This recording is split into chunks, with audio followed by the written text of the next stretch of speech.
Okay.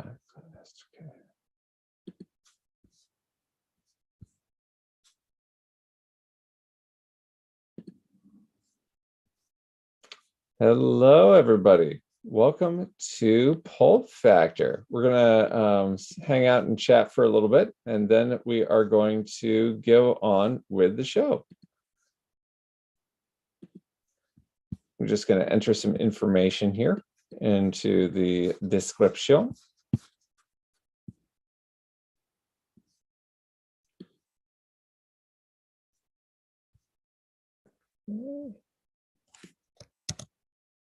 Thank you so much, folks, for coming out on staying in, I should say, on a Monday night. But staying in with us. I wonder if that's a common thing. Maybe it's even a theater joke by this time, rather than telling people, "Hey, great for you to come out." It's like, "Oh, great for you to stay in." All right, just showing a little bit of edits to get our Patreon visible for you.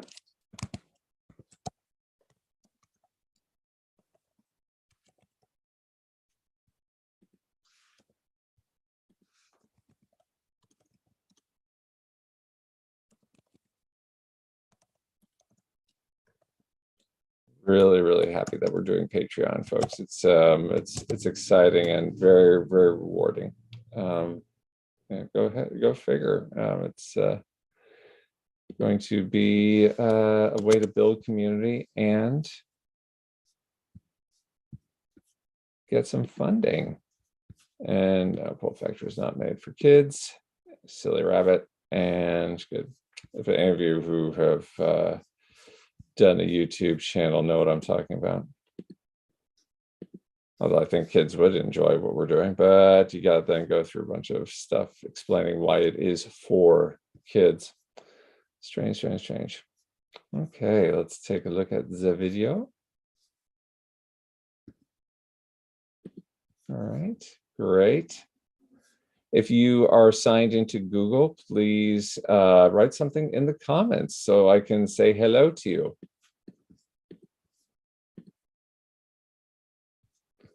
Just going to put a crucial pronunciation note in the script for myself.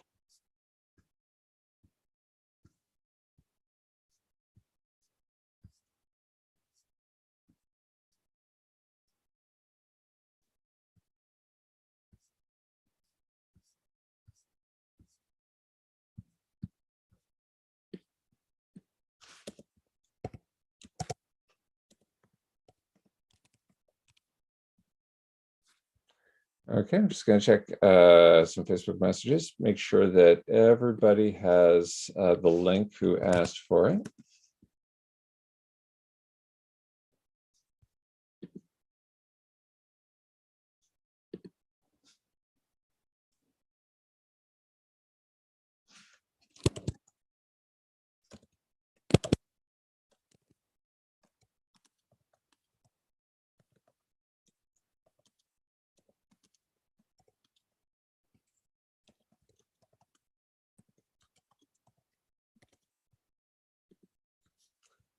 Great. So everybody, welcome to Pulp Factor. And my name is Matt Haynes. I'm the artistic director of the Pulp Stage Theater Company. While we're waiting for the house to fill, I wanted to tell you all about Patreon and what we are doing with that. So the Pulp Stage has been doing these virtual shows since the pandemic, and that's nothing new. What is new, of course, is that rather than have a box office table and people come in and it's a pay what you will type of thing, which is what we've been doing when we did in-person shows and when we return to in-person shows. What we do is ask for donations in the show descriptions. Now, there's a bit of psychology that is makes it a lot easier to be like, maybe I'll donate, maybe I won't, but it's up there and it's free anyway. Whereas if you're at the box office table and they say, hey, it's a suggested donation, that's like, oh, okay, well, I'll plunk something in. So we have been so prolific during the pandemic. We have a barrel overflowing with scripts and wonderful kaleidoscope of actors and directors. It's been beautiful, except we haven't been really actually making much money per show. Now, those of you who have donated to the show, you know who you are, and bless you, bless you, bless you. But the element of, yes, for each show we average about, well, we don't really average.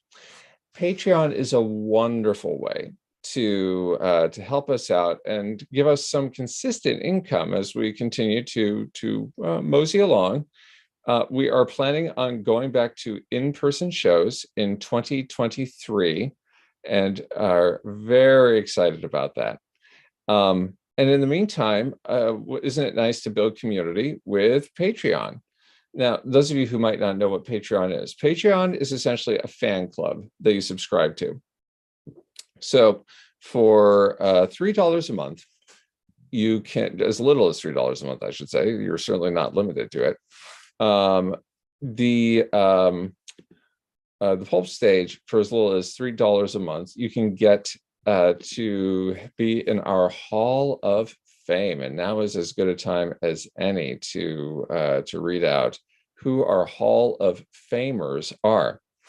So our Hall of Fame now includes Patreon folks such as Allison Anderson, Ken Gangler, Benjamina Balmer, Jeff Kenley, Jane Soka, Kevin Cook, Scott Stevens, Josh English, also known as Uncle Josh, Trenton Bennett, and Brad Bolchunas, or Bolchunas. I should have asked Brad about this. Brad, if you're out there watching, please correct me at some point. But there they are.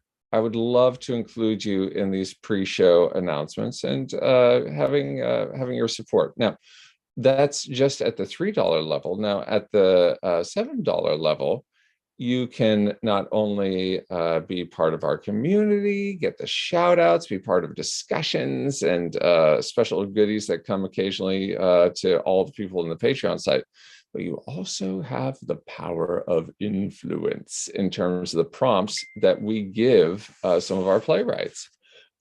Because we have a program called the Pulp Writer's Nightmare. And the Pulp Writer's Nightmare is once every 2 months. And the scribes, our in-house group of writers, will write to us with, not write to us, they'll write for us. They will write for us these 10-minute plays, partially based on prompts that the audience give.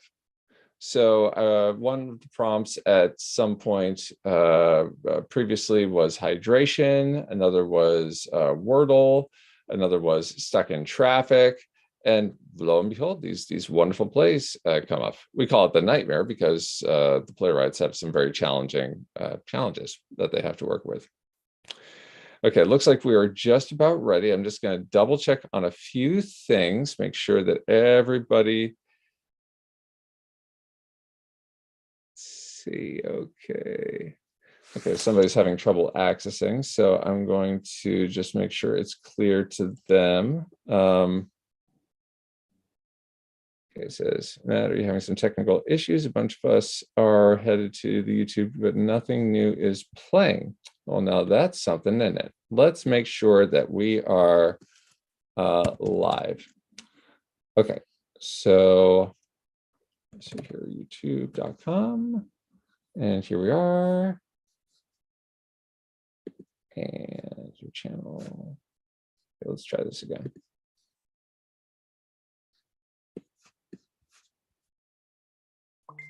Okay.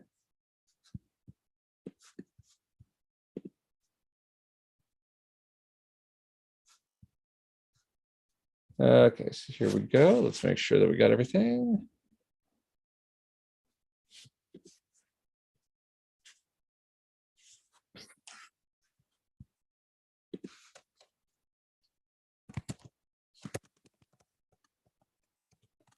Please type in Pulp Factor you will see a red pulsating.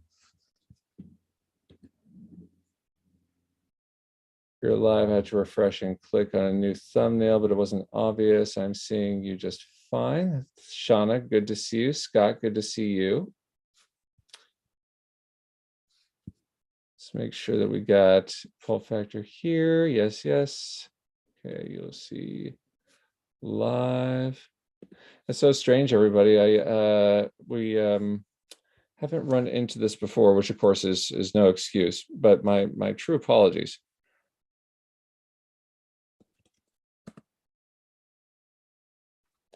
Okay, and we are. Okay, good and good. Yeah, I'd hate for people to miss the show due to this. So I'm going to be a little bit redundant and just kill a little bit more time, everybody. Please be patient. And in 3 minutes from now, we will get rolling. Margo, welcome. And Margo, be sure to switch to live chat. John Marks is looking good. Wonderful. Margo is one of our playwrights, Margo Rofé. And she and the other playwrights are going to be joining us, hopefully, for a talk back in the Zoom room. And I will post a link to that. I will. This is why multitasking doesn't work, everybody. I will post that to the show description once the show is over. And we'll stay live for probably about 3 more minutes, just so people can see the link to the Zoom room to join us. Okay, everybody, good. We've got a wonderful house tonight. I'm so pleased. Welcome, welcome, welcome. Now, I just want to mention also the 3rd tier of Patreon, which is the Thrills and Chills tier. So if you go to patreon.com/pulpstage, you'll see the 3rd tier, which is the final one, and that will get you the Thrills and Chills one, which also has the newsletter, which shall be narrated by Vincent Price. You say Vincent Price is dead. I say Vincent Price is the not so little boy that lives in my mouth, a la Tony in The Shining. I will have Vincent Price come out of my mouth and read to you the news. So, let's see. Don't forget to thumbs up, says Jim. Thank you. Okay, everybody. So, before we get on with the fun stuff, we also want to do some sincere and practical stuff. So, in response to a call of need, everybody, from theater artists of marginalized populations, the Pulp Stage Board offers an acknowledgement, a pledge, and a request.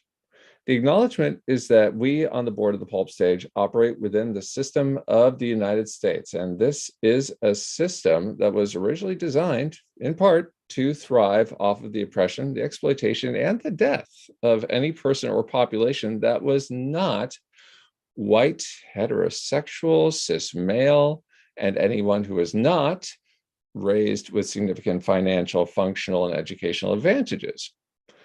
Our pledge is that while we cannot undo past wrongs, we will move forward and will work to honor entertainers, the voices outside the previously dominant ones. We are actively revising our systems of operation, and we are networking in order to create a container that is more welcoming and more empowering. If you would like more specifics, I'm happy to share. You'll see my email in the chat, not the chat, I'm sorry, but the video description. And our request is that substantial change is unlikely to go into action with this company until there is equal or greater representation at the executive levels of the Pulp Stage, specifically our board. If you appreciate our style of storytelling and you align yourself with a marginalized population, please drop me an email so we can see what opportunities there might be to work together. Referrals are vital as well. Okay. Welcome to this evening's offering. 3 short plays written by playwrights who are new to the Pulp Stage, but certainly not new to their craft. They've written these plays over the course of the last 3 weeks, following the pulp play format, which is genres, science fiction, fantasy, suspense, usually, but anything that could be qualified as rip-roaring or go within the genre format. And then also the real Pulp Factor, you cannot include physical actions in a scene that would need to be narrated by a stage manager off to the side, as in with a lot of readings, or by Foley sound effects, radio sound effects, that sort of thing.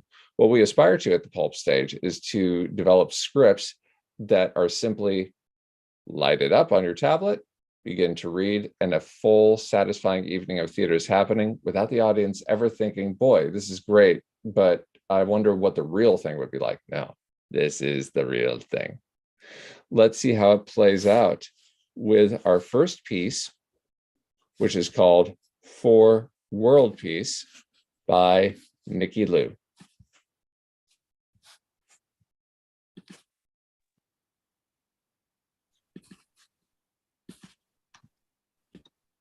Oh, wow. You're alive. Where is it? Wow, you made it. I'm so glad. Give me the key. I thought you died back there. You almost gave me a heart attack. Give me the key. Now. No, but I was so happy to see what you did back there.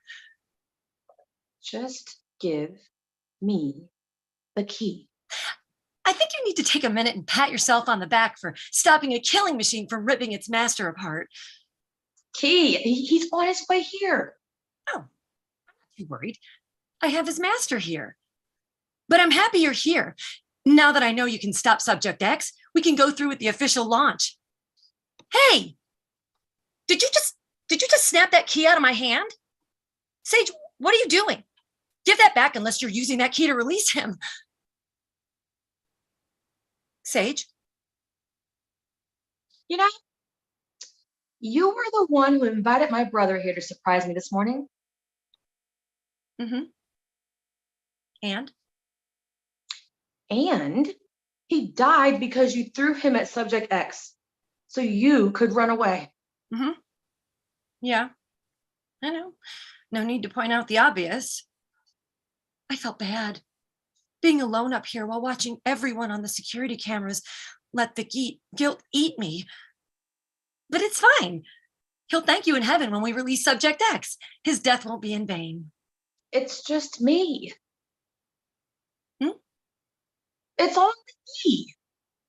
Look, Subject X only resists the urge to kill if I'm in the way. I can only redirect his killing. I can't stop it.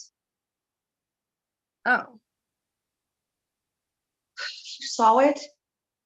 When I escaped his grasp, he immediately turned to kill the security guard instead, even when I begged him to stop. But, Sage, why should that stop you? What? Why should that stop you from releasing him? Isn't that what we wanted? What we wanted? This is how we change the world. This is how we attain world peace. What are you talking about? Oh, I get it. You're scared to be the only one controlling him. You'd think he'd listen to both his creators when he was born. But don't worry. Once we release him, we'll find a way to share the power so you can take breaks. Wow. I know. I'm such a good friend. Now in goes that key. I knew it. You knew our subject would be amazing. I thought so too. And I actually thought that you'd have a change of heart if I told you the truth. I thought my best friend was still in there. I'm still here. No, you're not. And that's why. What are you doing? That's why it's a good thing that you talk too much. No.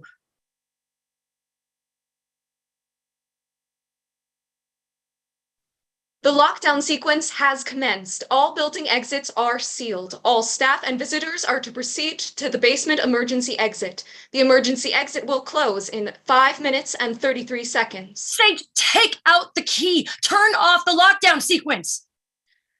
Threat has been detected in the building. Proceed to the emergency exit immediately. Carbon monoxide will be released to terminate the threat. What have you done? Take out the key before the system kills him. We wanted world peace. This is how we maintain it. No, The Subject X will kill everyone. not if you're the one directing it. I refuse. Why? What peace is there if we live in fear? What peace is there when we allow everyone to rampage? By letting another monster rampage society? Sage, open your goddamn eyes. You have power at your beck and call. You open your eyes. We can change everything. I'm not taking the key out. God, I knew it. I knew I shouldn't have followed lab protocols and given Subject X a weakness. Great. Now let's die in here with him. Cancel the sequence before the carbon monoxide kills my baby. You'll have to kill me. Sage, don't make me hurt you, because I will do it. I just need you alive. No one gives a damn about a broken leg or two. Fine. Hurt me then. I will do it. I'm encouraging provoke you. me. Do it.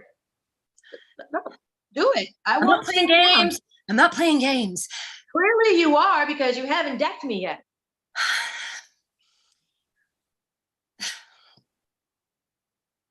Go on.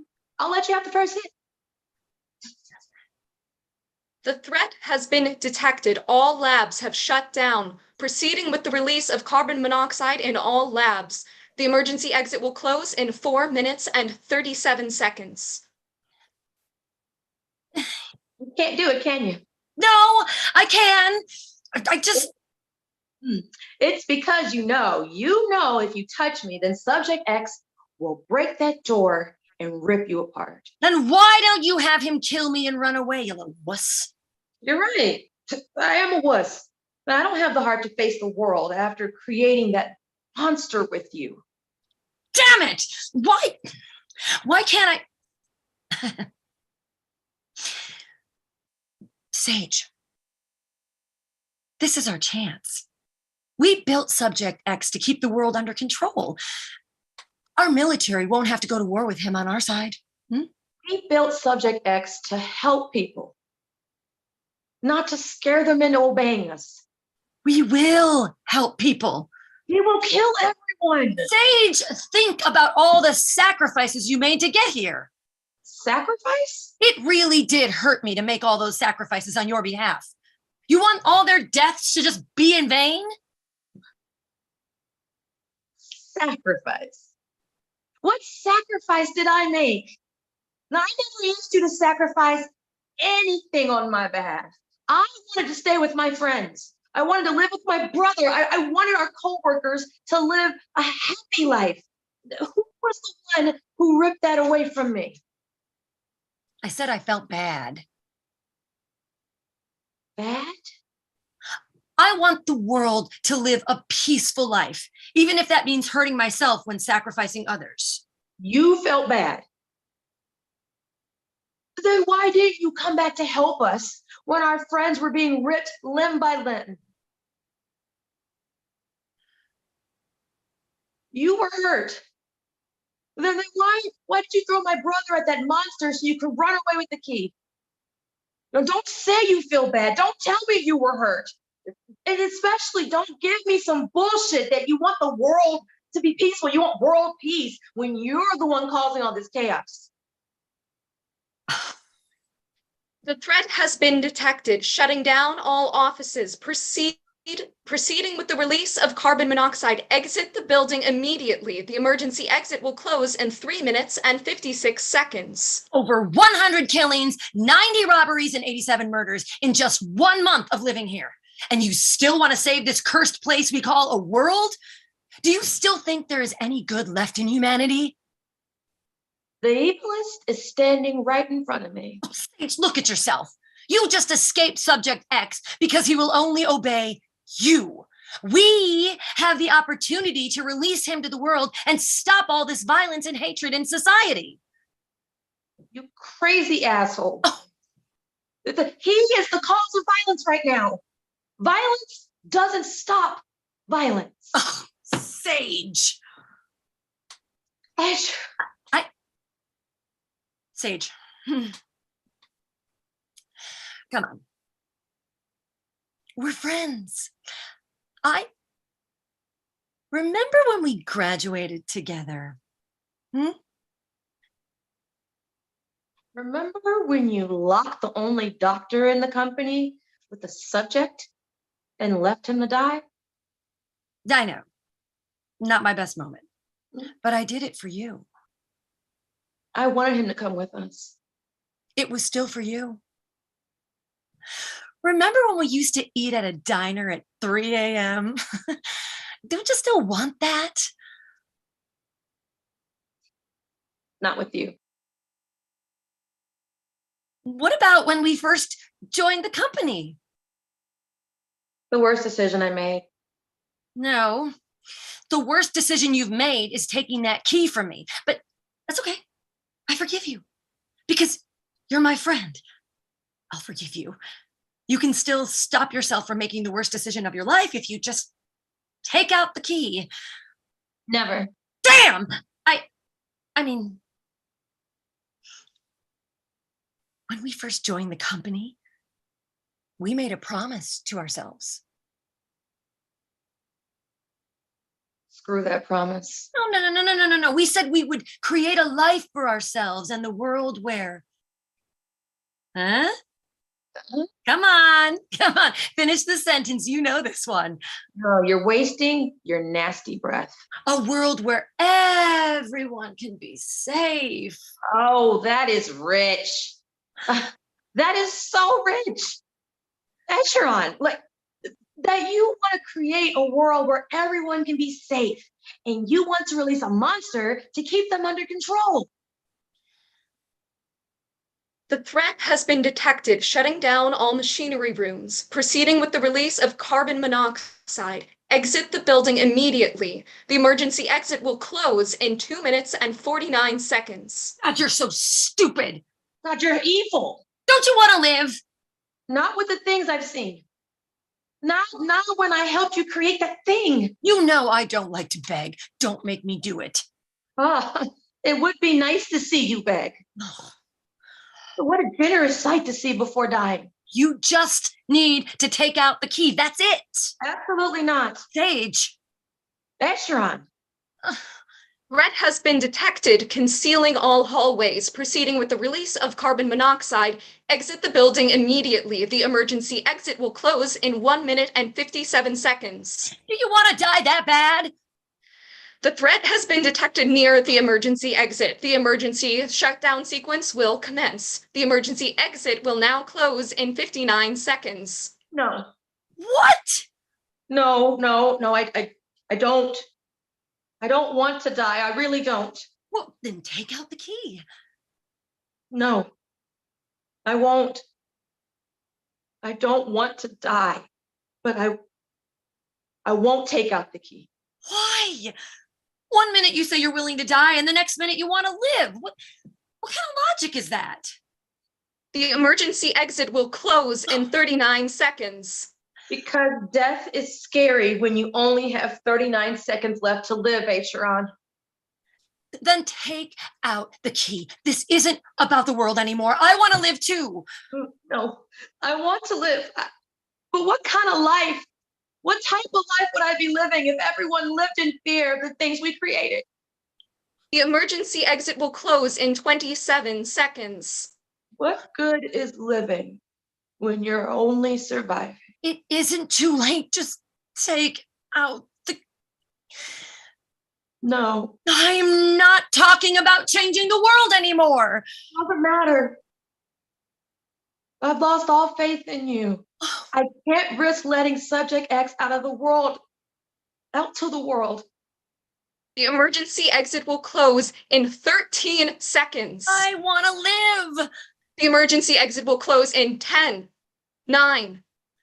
You won't make it to the exit in time. 8, 7, You should live too. 6, 5, It doesn't matter. 4, 3, Okay, go. 2, 1. At least we created world peace through our deaths.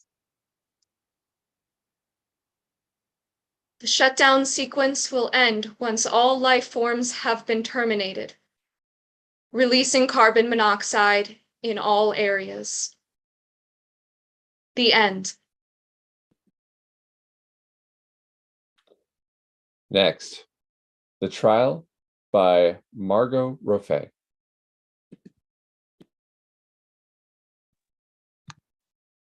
Hi. Did you order yet? No, I was waiting on you and Carol. Well, I'm not waiting on Carol. She's always late, and I'm starving. These genetically modified foods don't stick with you for very long. Well, at least we don't gain a lot of weight now. That's true. What my folks spent on personal trainers, we're spending on food engineered to keep our waistlines small. Pricey, but worth it, I guess. Yep. Speaking of pricey, what's the water going for here?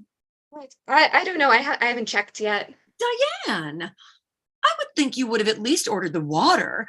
Look at how crowded it is here. This place has only a certain amount on tap, and once it's gone, it's gone. Here, let me see those goggles so I can place an order for us now, before it's too late. Oh, Jesus! What? Nothing. The price has gone up so since the last time we ate here. But I guess we should consider ourselves blessed. Looks like there's still some water available for today.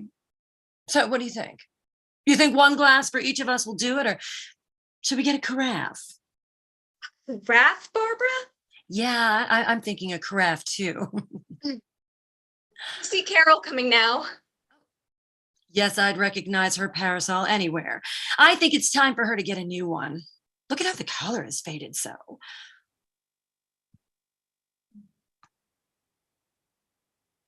Oh, Carol! Oh, hi, lady. I'm sorry I'm late. Oh my goodness, it's so hot. Climate Vision says temperatures these next months will get as high as 140 degrees with no rain in sight. I saw where it's flooding in parts of Eastern Africa. I say bring all that water here. Did you order it? Just water. Oh, great. I could use a drink. We were waiting for you, Carol. Well, I'm here now, Barbara. Oh, darn it. What? Oh, I forgot my melanin supplements. Do those supplements actually work? I read somewhere that... A little bit of change, Carol. You look a little darker. Mm-hmm. Suntan, Carol? It's not a suntan, Barbara. I'm hardly ever out in the sun. You know that. I mean, it's not like we have to go to work in it.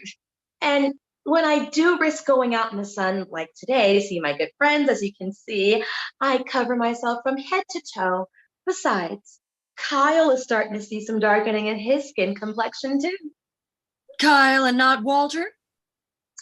He was a kid, and I can administer it to him with his breakfast. Now, Walter, well, he says he's putting it in his coffee, but who knows? Are we ready to order, ladies? Absolutely. Oh, pass me a pair of the goggles. Nothing too salty, though. I only ordered one carafe of the water. Got it. I'll punch in our order now. Have you decided what you're going to have? I've been on the supplement regimen, too. I just had another package delivered yesterday. Really? Well, I read these supplements we're taking don't do a darn thing. Or if they do, we'll be dead before the good is actually realized. I mean, we're talking years before our bodies would have enough melanin to stave off the harmful effects of these sun rays. I mean...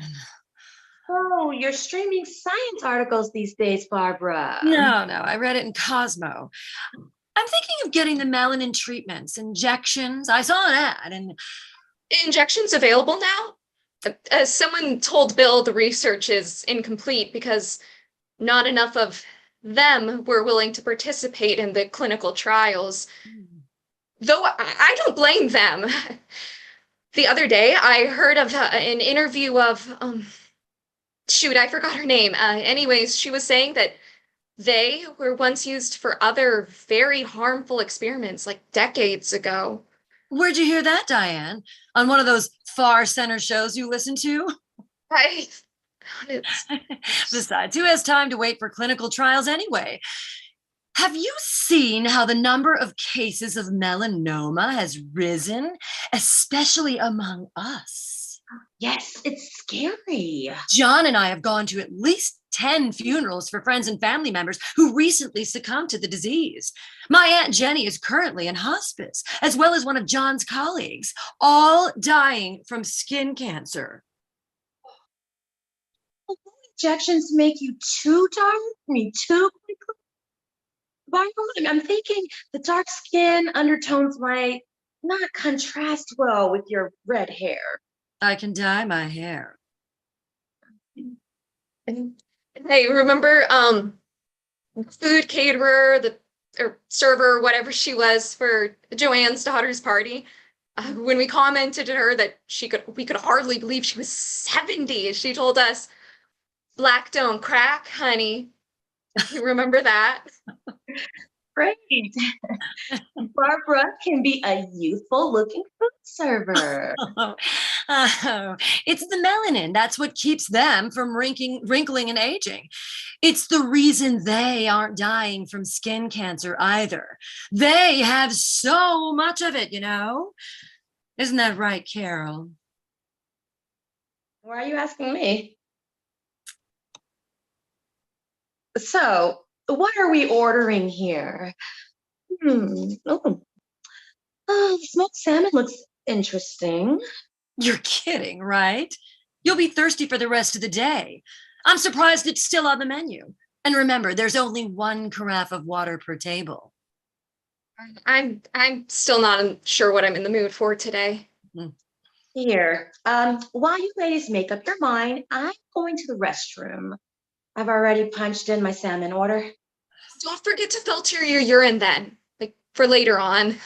Oh, thanks, honey. I won't. I've got my filter in my water bottle here in my purse. Supplements my ass. What? I said, I don't know who she thinks she's fooling. Who are you talking about? Carol. She must take us for fools. No amount of supplements would have darkened her and Kyle's skin that quickly. Well, I've heard that some doctors aren't waiting on the results of the trials and have already begun giving melanin injections. Maybe she and Kyle are getting them. Not hardly. She's always had a kind of swarthy complexion. Well, I mean, Think about it, Diane. You've been taking supplements for about as long as she. We all started this supplement regime around the same time, and only she and Kyle are seeing results. Come on. maybe they're taking the tablet form. I use the powder. Oh, please, Diane. What are you suggesting, Barbara? That Carol's one of them? Because that would mean Yes, it means she's violating the restrictive covenants of our gated community. And it means her precious Kyle attends that prep school under false pretenses. Carol? Yes, No. our Carol. No doubt she lied on the application to that school, knowing full well Kyle didn't stand a chance of getting in if it were known he was one of them. We both know they only take so many of them. The few who are admitted have to be considered geniuses, and Kyle's certainly no genius. Even if you're right, I don't understand why it should upset you. Carol's our friend. Nothing has changed with that. Look. Barbara, when did you? And about a couple of weeks ago, or should I say John, noticed it when he was helping me apply my sunscreen. I've been to see my doctor already, and he says it is indeed a melanoma. Oh my God. And you were being so careful. I mean, we've all been, and I never go outdoors without wearing a sunscreen of FPS 100. 30, 50, 100.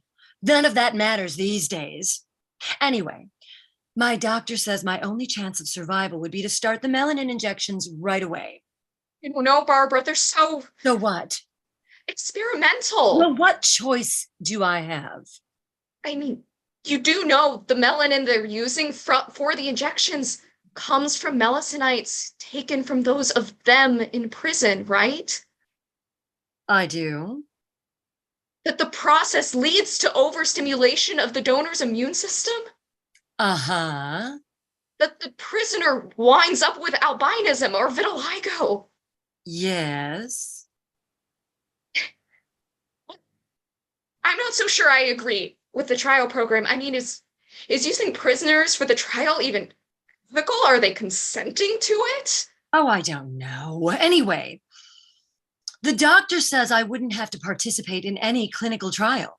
With its long waiting lists and the apparent controversy you just mentioned, if I can get a donor. Donor.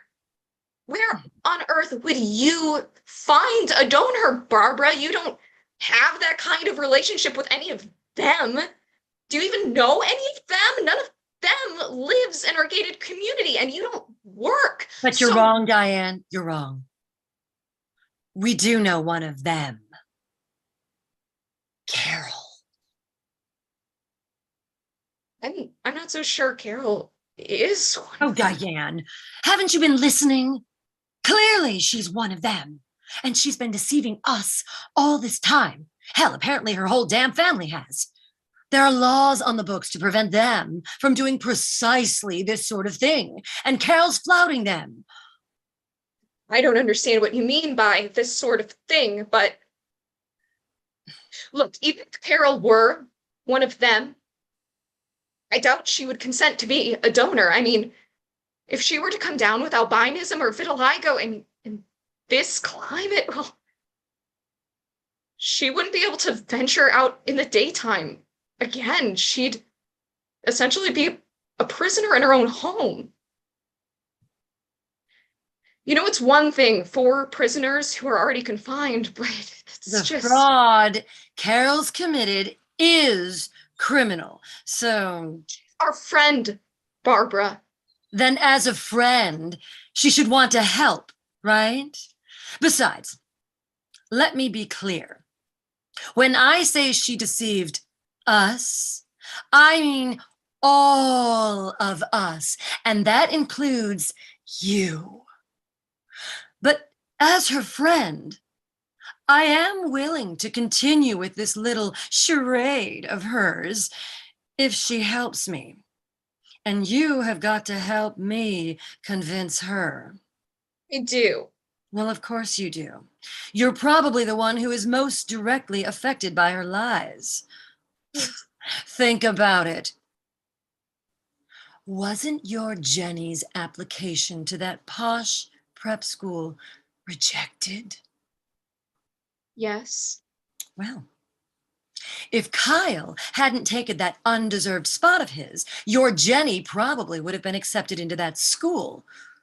Who knows the marvelous opportunities she's no doubt missed out on. Think of it as reparation on Carol's part. Please, Diane, I want to live longer, and Carol's melanocytes are my only shot at it. I just don't think Carol will agree to... Of course she will. Of course I will what? I mean, what were you ladies so engrossed in conversation about? Oh, by the way, have I ever used a public restroom lately? No water in the toilets anymore. No, I haven't. I'm surprised you even used it. Well, Diane and I were just talking about Skin cancer. What? Oh my God, Barbara, I'm so sorry. Early stages. Doctors think they caught it in time. If Well, that's good. they We also also think Barbara would benefit from being in the melanin injection clinical trial. What? yes. My doctor says the melanin injections would surely improve my chances of beating it. Oh, no wonder you're anxious to get injections. Can you blame her? I guess not. I mean, but wait, isn't there like a long waiting list for the clinical trial?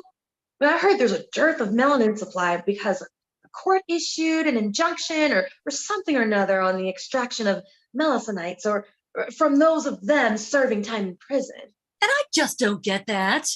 I mean, it's one way for them to pay their debt to society instead of our shelling out taxpayer dollars to jail them for nothing in return. Bruh. Give me a break, Diane. It's true. Anyway, Carol, donors are still allowed to participate in the trial, which is why I need one. A donor, huh? Mhm. Is it me or are the waiter bots unusually slow? They're slow. I desperately need a donor, Carol. Okay, I get that, but where on earth are you going to find that kind of donor? It's not like you have a cadre of them to choose from. Well, here's where I need your help. My help? How can I help you with a donor? Ah, here's our food now. Since you asked, That was a rhetorical question, Barbara. no matter. I would like you to be my donor. Me? Well, that's ridiculous. I haven't been taking melanin supplements long enough to donate.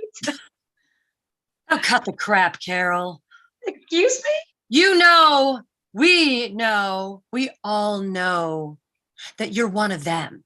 You and Kyle. Isn't that right, Diane? Yes. No amount of synthetic melanin supplements, powder or pill form, would have made you and Kyle so swarthy. You were always so. Oh, I see. Now you want darker skin so much. Now I see why you want it so much. You're resorting to make up lies about me. No, I just don't want to die. Can you believe this?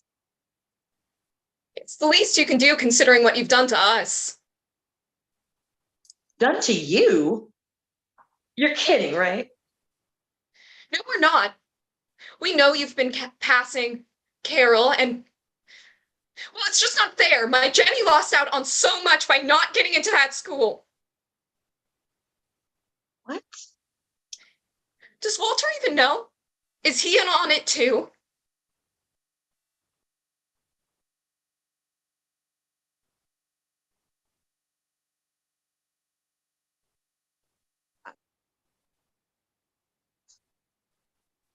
I could be Italian. But you're not, are you, Carol?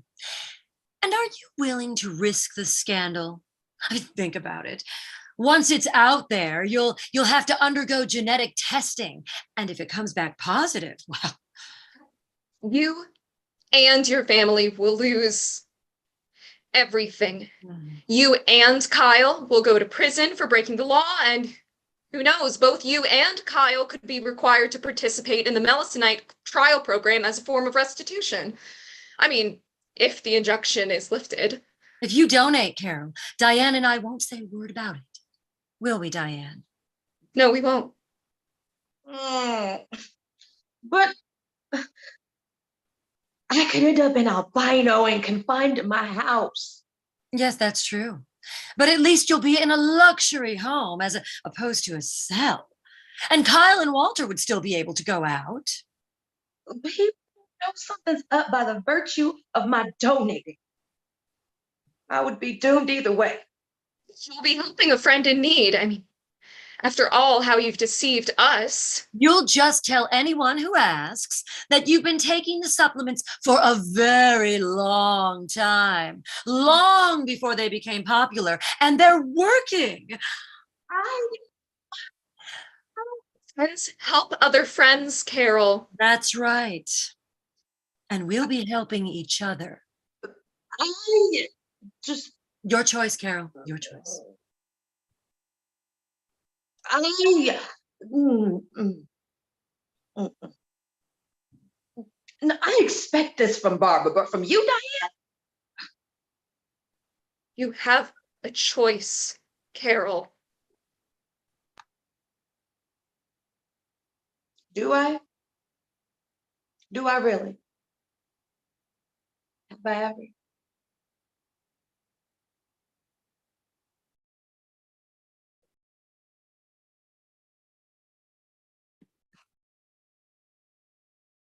And our final play for tonight, Corporeal Punishment by Scott Sickles.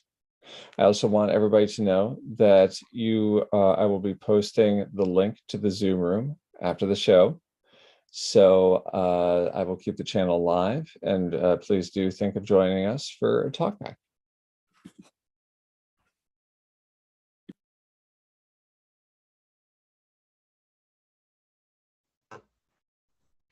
I swear it was an accident. And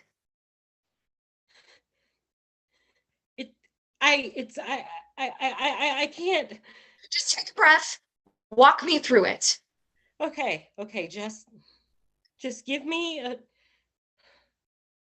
Oh, it's dank in here. It's an old abandoned house. They're not bastions of freshness.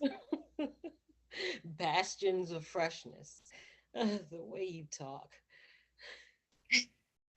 Not even your cologne can penetrate this. Seriously? You giving me shit about my cologne now? Oh my God. Is that Spence? I'm so sorry. I am so sorry. Tell me what happened. Spence and I came up here because, well, we thought it'd be a cool place to try out one of those spells you showed me. And Spell? From that creepy book in the reference library you're always going on about, see? And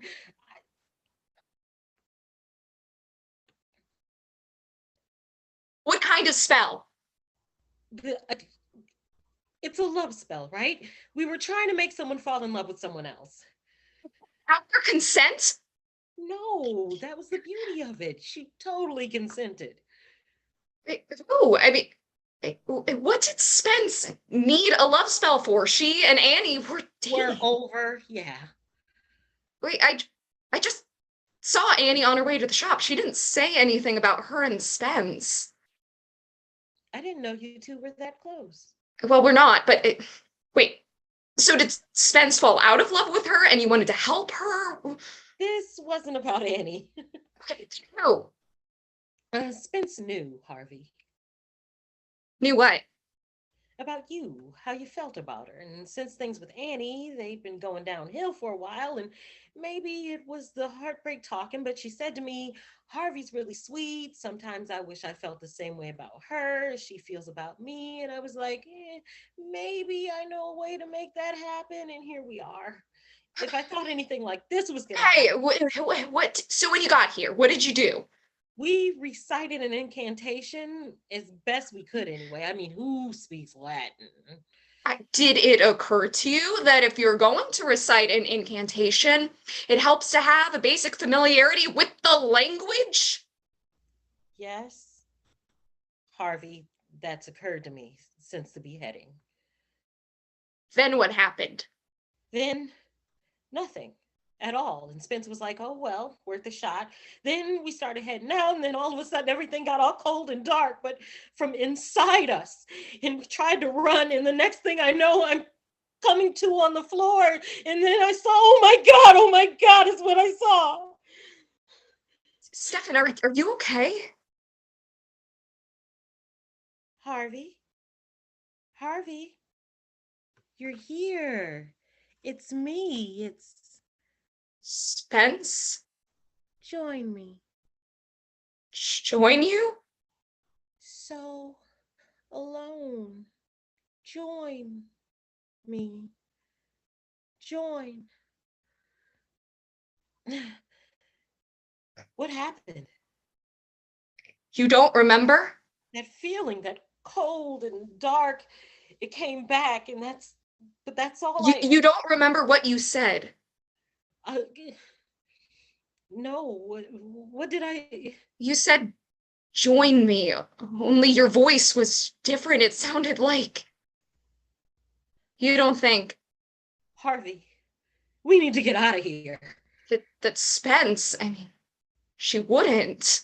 Wouldn't what? Ask you to join her in death? She's dead. Who the hell knows what she would or wouldn't do at this point? We gotta go. What are you waiting for? Did Spence really tell you that she wished she could Be with you or want to? Yes, let's go.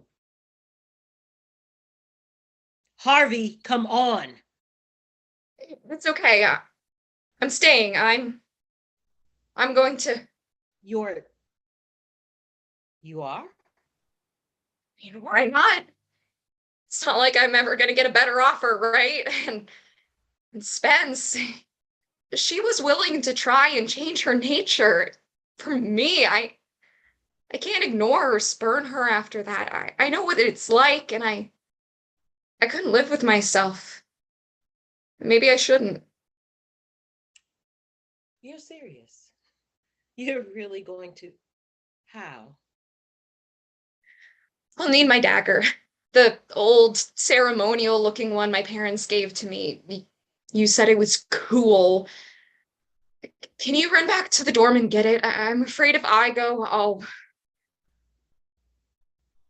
I see you brought it with you. I thought we might need it for the spell, so I broke into your room. Please don't hate me. Turns out it's a good thing you did. I never thought I'd end up with anybody at all, much less for eternity. Stefan, if it's not too much to ask, can you stay with me while I...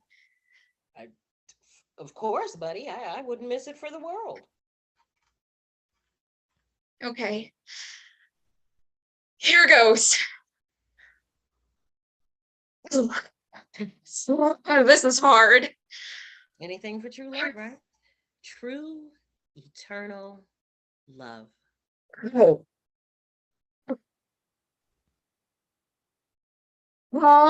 Stultas me putas.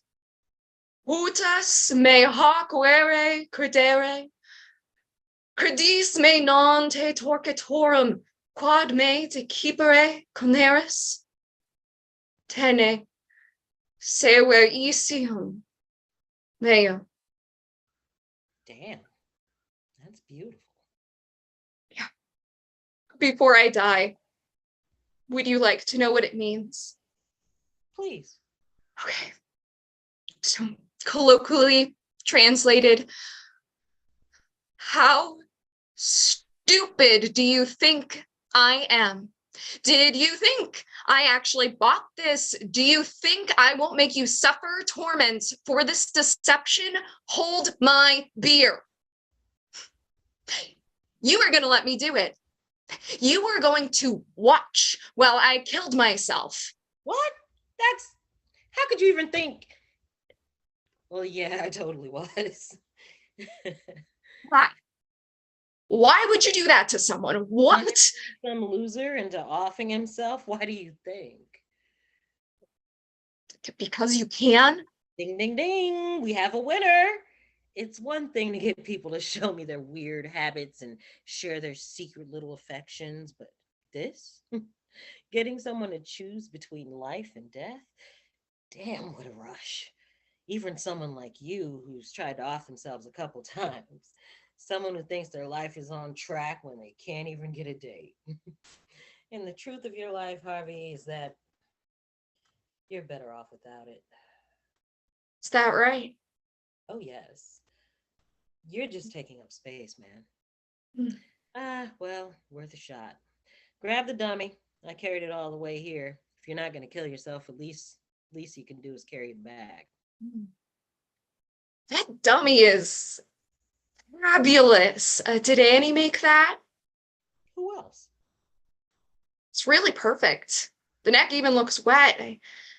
There's just one problem with it. What's that? There's no way any love spell I showed you could have done this. Of course it couldn't, because spells aren't real. You don't think so? Maledico tibi. Arrogantium tuum maledico, tuum vitam contemne, more me hic lactans. Execror te hic cubiculi in aeternum invisible in auditum intemperible. Reliquium erit fetorum tuum, non tua mors, tua colonia.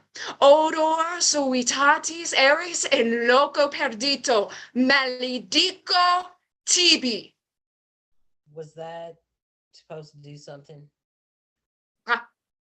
Well, worth a shot. Why don't you just go?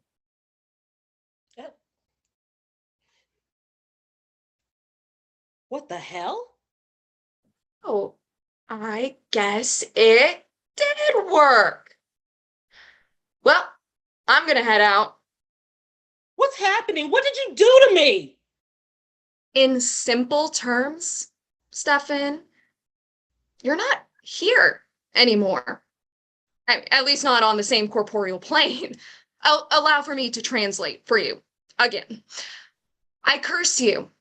I curse your arrogance, your disregard for my life, for luring me here to die. I curse you to this room for all eternity. Invisible, inaudible, untouchable. All that remains will be your stench. Not your death, your cologne. You will be a wafting aroma in an abandoned room. I curse you. It would have worked in English too, but everything sounds better in dead language. And now, all that's left of you on this plane are a bunch of bad memories and a whiff of Axe body spray. It's Polo, goddammit! How dare you? How did you? For Pete's sake, Stefan, I'm fluent in Latin. I know spells from an ancient occult textbook under lock and key in the research library, and I inherited a ceremonial dagger from my parents. So, you're what, like some kind of sorcerer?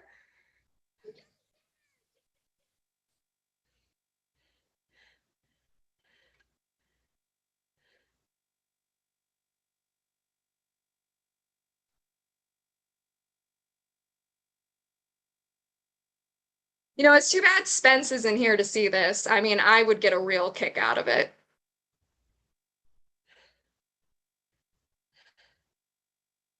Stefan, Harvey, are you here? Spence, I'm up here. Spence, I'm up here. Spence, I'm up here. Yeah, just a little creeped out. I can see why. Oh, is Stefan here? I see her. She called me, told me to meet her here. It was an emergency. All I found was this. For a second, I thought it was actually you. It's very realistic. It better be. I had my head in plaster forever, and so Annie could make the mold. Well, why? What did you guys think it was for? Stefan said she wanted it for a horror short treatment. That didn't feel right, so I checked around. Her roommate told me her whole plan was to mess with you. I'm so sorry. Did she tell you what she wanted to happen besides Scaring me? What else could she possibly want? We'll have to ask when we see her. Right. So Annie's working late at the prop shop. You want to grab a burger? Yeah, okay. Great. There's something well, we'll talk about when we get there.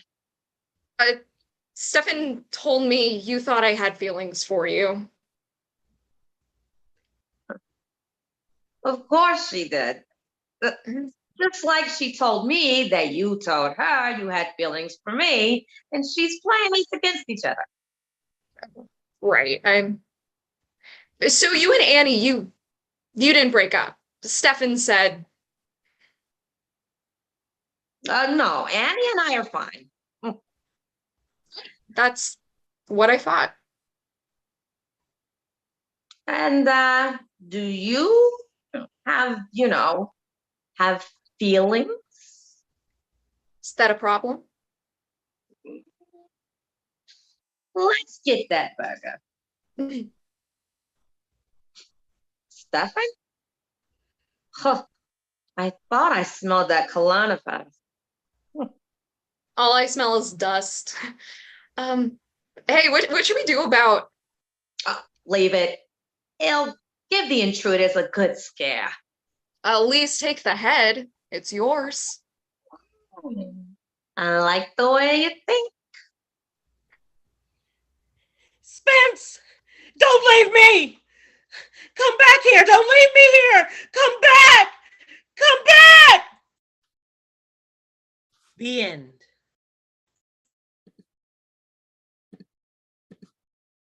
So concludes the presentation portion of tonight's workshop. The show was written by Nikki Lu, Margo Rofé, and Scott Sickles. I'm just going to ask the cast to bring themselves out here as well. It was directed by Ozim. And cast, since curtain call is something that's changed since the Zoom days, just please give a nice wave when I say your name. We have Madeleine Delaplane, Falynn Burton, Laila Hameen, and Christy Drogosch.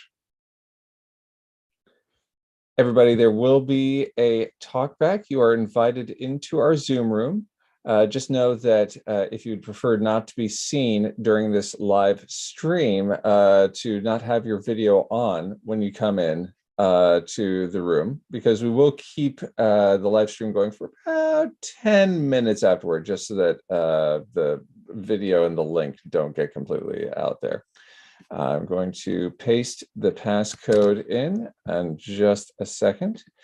And in the meantime, please do consider joining our Patreon. In fact, we've got a very special challenge that we're going to rise to if we make 15 patrons part of our family within the time frame between now and June 15th.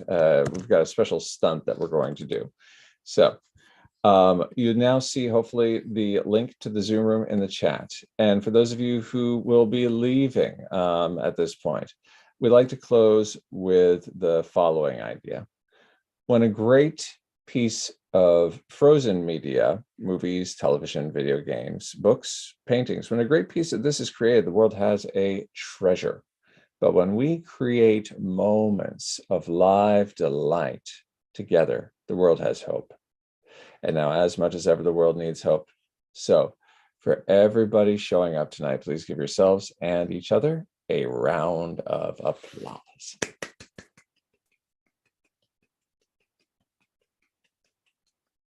All right, everybody, we're going to stay live. But now we have the link for y'all.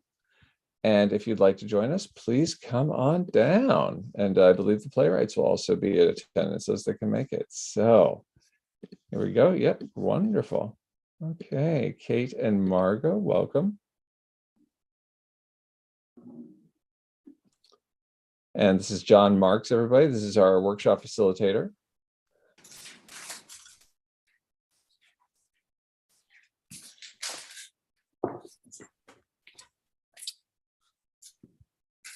Margo, good to see you. Hello, great job, everyone. Thank you. Hi, Kate. Hi, Kate. Hey, Margo. Great job. Thank you. And Like to here's see Mr. Sickles, our workshop facilitator. John. Hello.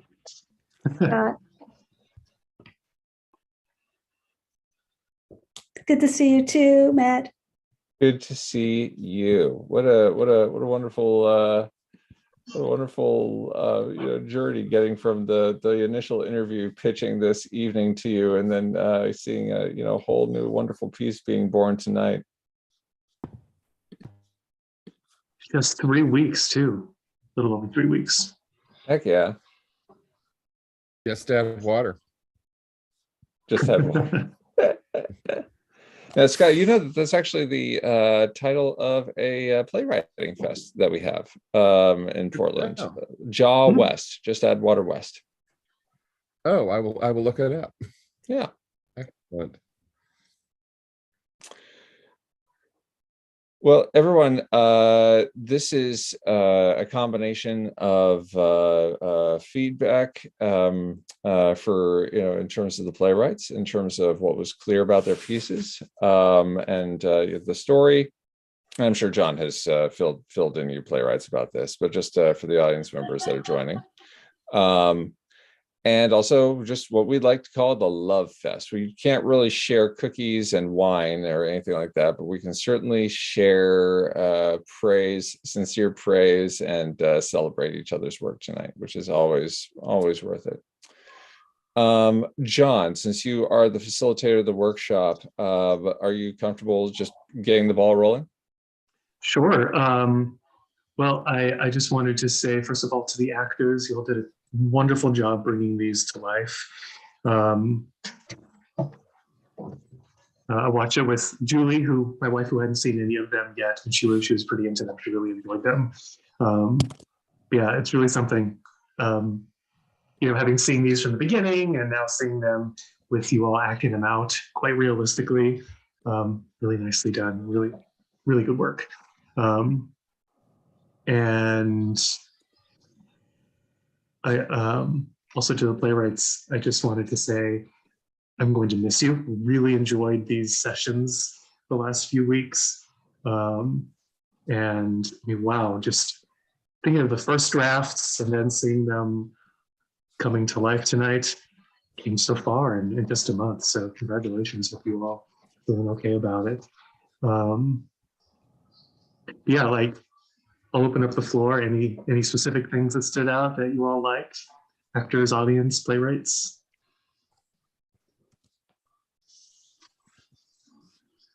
Well, I'm going to congratulate the actors right off the bat. You guys really did a great job. You took on the roles, you took on the characters. With respect to my piece, The Trial, I mean, ladies, you hit it out the park. I really could see Diane. I really felt Diane grappling with, turning against their mutual friend, and only, coming to that once she's like, well, wait a minute, it's not fair what happened to my Jenny. Let me see. I don't remember your names, and they're not in the square, so you'll forgive me if I can't call your name, but the actor who played Barbara, excellent. And Carol, you really inhabited the role, and I really appreciate that, because it helped. It helped. I felt like it helped my piece come alive.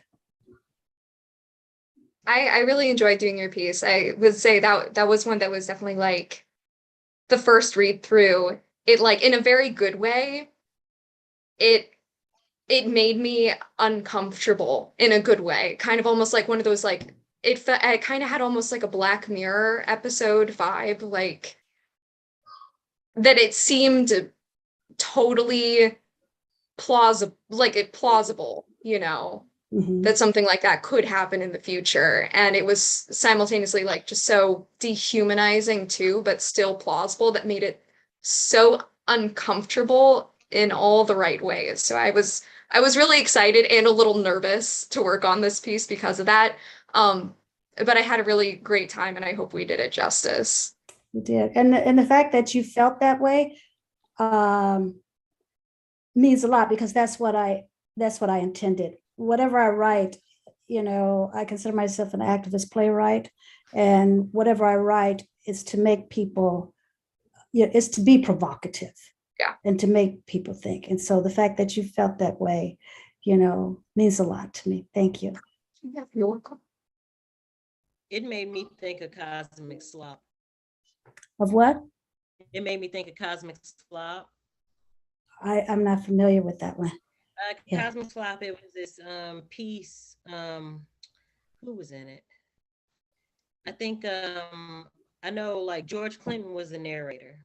And it was these 3 stories, and it was kind of like a Fear of a Black Planet type thing, Mhm. where it was like aliens landed, and they said that they would give the planet all of this gold to help the infrastructure and everything, but they only asked for all of the Black people on the planet.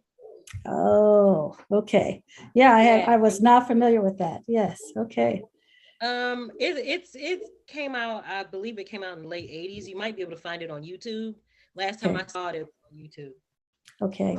Hi, Simone. Good to see you. Excellent. I enjoyed all 3 pieces. I enjoyed them. They took me back to my childhood days as a little girl, when we listened to the radio and these stories would be told on the radio.